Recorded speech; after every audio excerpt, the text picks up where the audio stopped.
Kabanatang Magkabata. Ako si Shermazaran T. Butana. Bilang mamamayang Filipino ay kinikilala ang kahalagahan ng mga bata sa lipunan.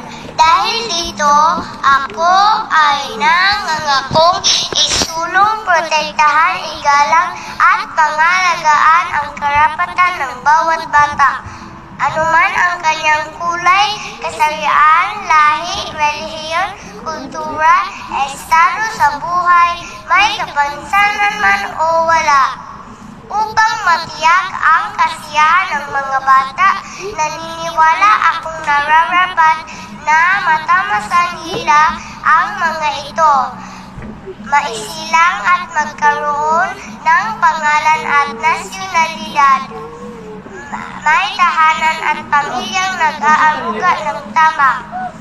Naninirahan sa payapa at tahimik na lugar.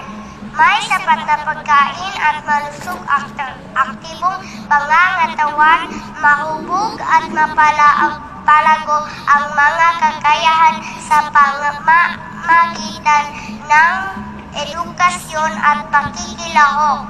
May mga oportunidad na maipahayag ang isip, pananaw at damdamin.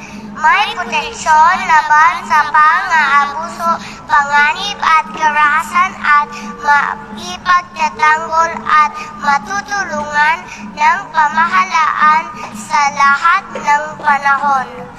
Sa tulong ng buong may kapal, ito ay aking isa sa puso at isa sa gawa ang lahat ng ito dahil ang mga bata ang pag-asa at siyang magpapaunlad sa ating bayan.